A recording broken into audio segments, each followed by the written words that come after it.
Guys, you wouldn't believe it, Australia is nothing like what a lot of people think. Thought snakes and spiders were the scariest part. Not at all. Turns out, there's a real struggle with taxes, closed doors in healthcare, and endless spaces. And that's just the beginning. All these little things make Australia far from the paradise picture you see on postcards. Alright, let's take off and uncover this friendly peak of the continent.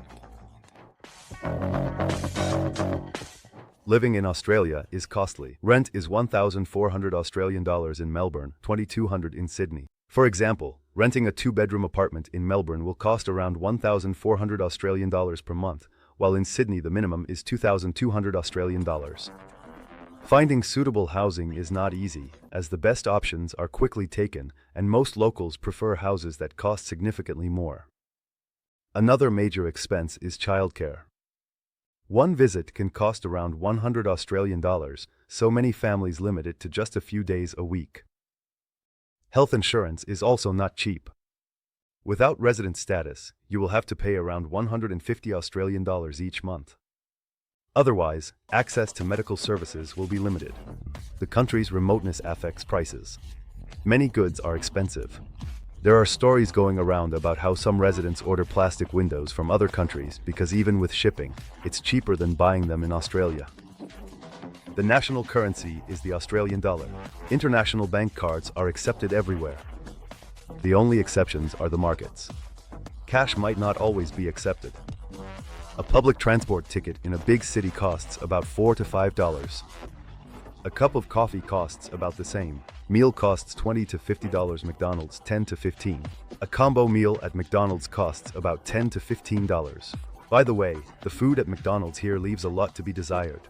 One positive thing is that there's no need to leave tips, and there are free public restrooms available.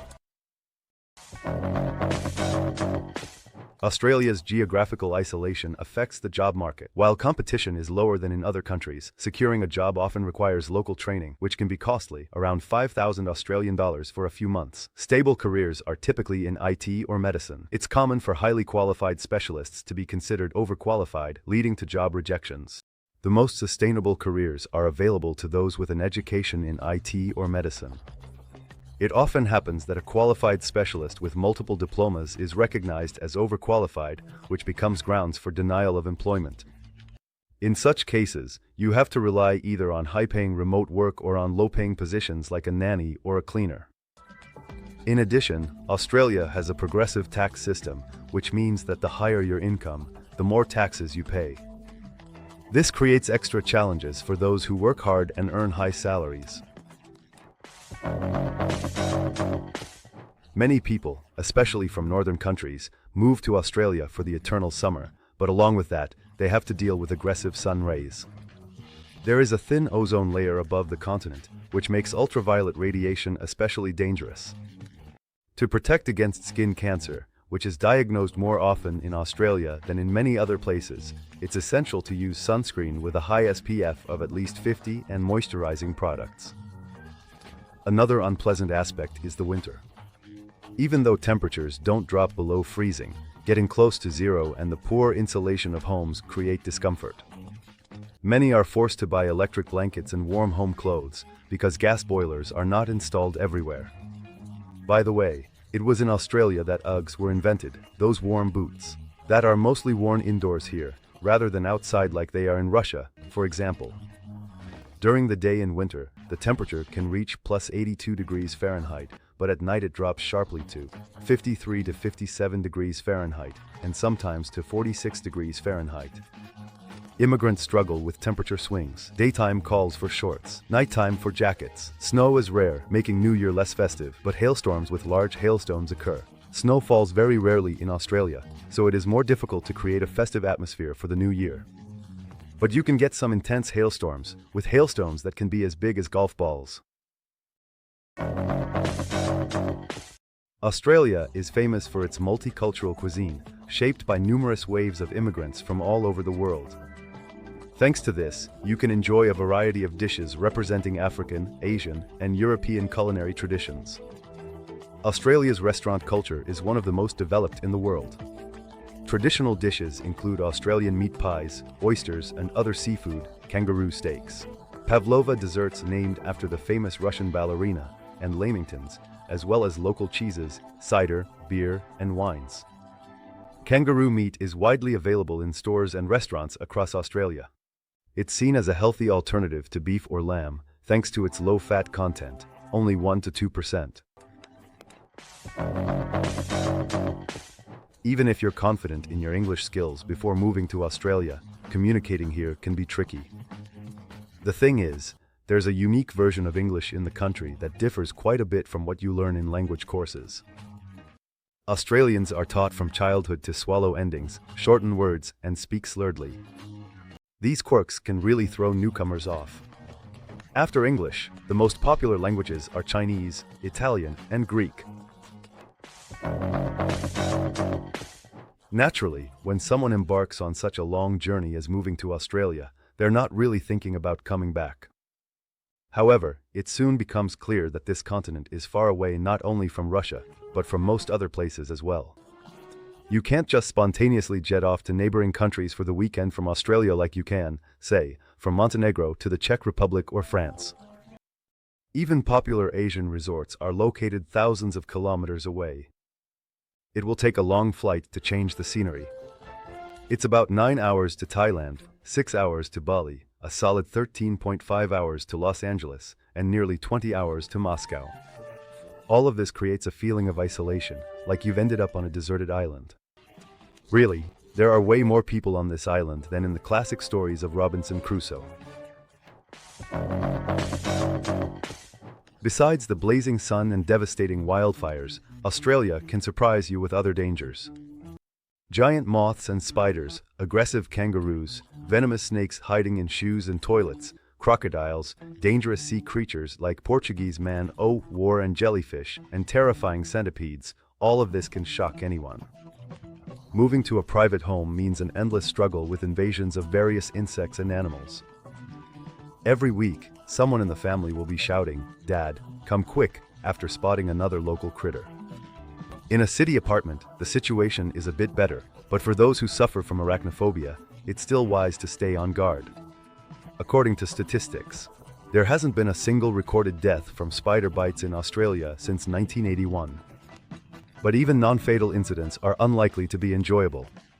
Stay tuned, and you'll find out what Australia is really like in the official way. Australia is a unique country located in the southern hemisphere on the continent of the same name, along with the surrounding islands of the Pacific and Indian Oceans. This country is known for its unique features, including its geographical location. Australia is the only country in the world that occupies an entire continent. The largest island, Tasmania, is located south of the main continent. The full name of the country is the Commonwealth of Australia.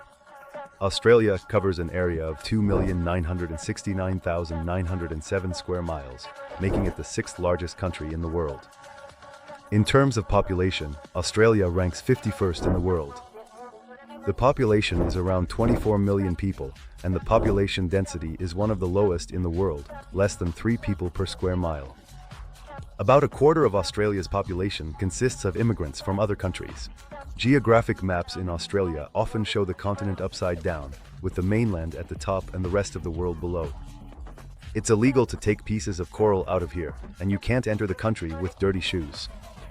Plants are protected like living beings, and breeding rabbits can lead to hefty fines or even jail time.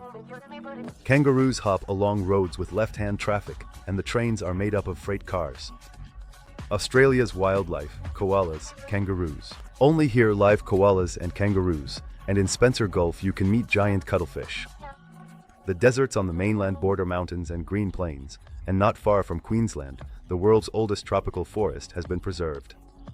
The coastline of the Indian Ocean is a massive resort area with a well-developed infrastructure and numerous bays that attract diving and surfing enthusiasts.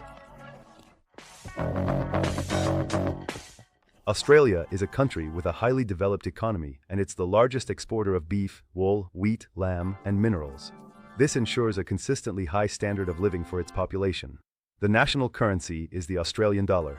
This ensures a stable, high standard of living for the population. The national currency is the Australian dollar. It's interesting to note that alongside paper money, the world's first plastic banknotes are in circulation here. One of the features of Australia is its high standard of living.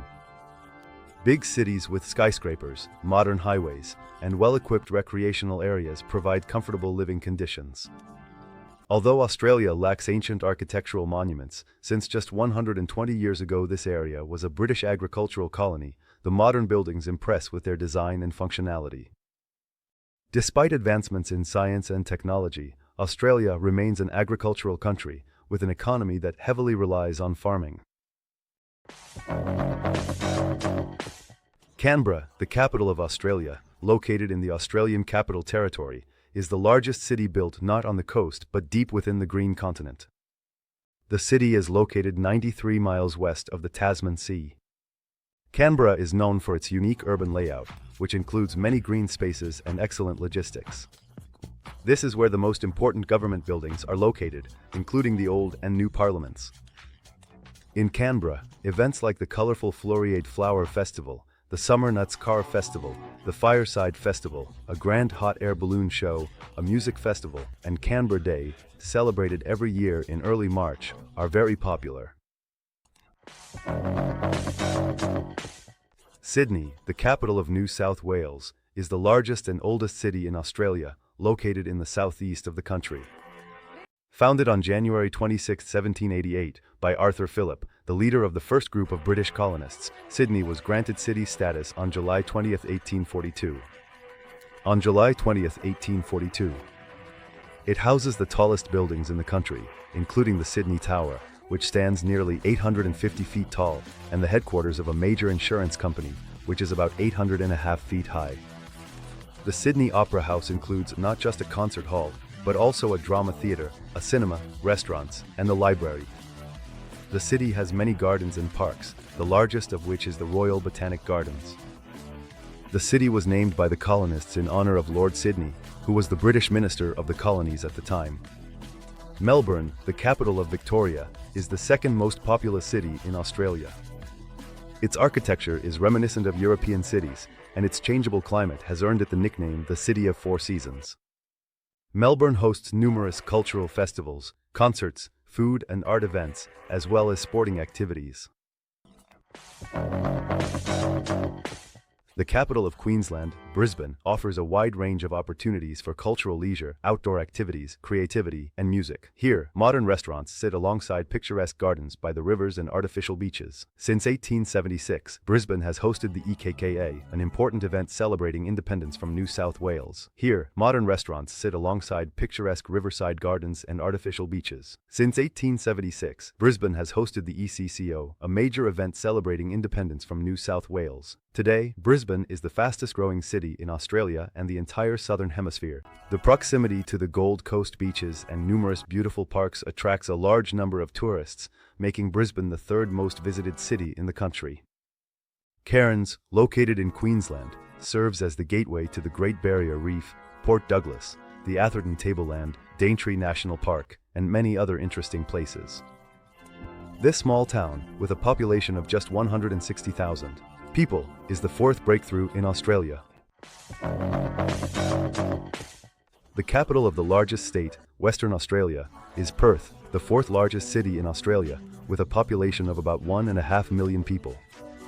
Perth is perfect for those who love nature and prefer a laid-back lifestyle. Surrounded by the Indian Ocean and the arid Nullarbor Plain, Perth is the most isolated city in Australia. Adelaide, the capital of South Australia, is a thriving creative and cultural city. It's known as the wine capital of the country. The National Wine Centre of Australia organizes exhibitions here every year showcasing all the wines produced in Australia.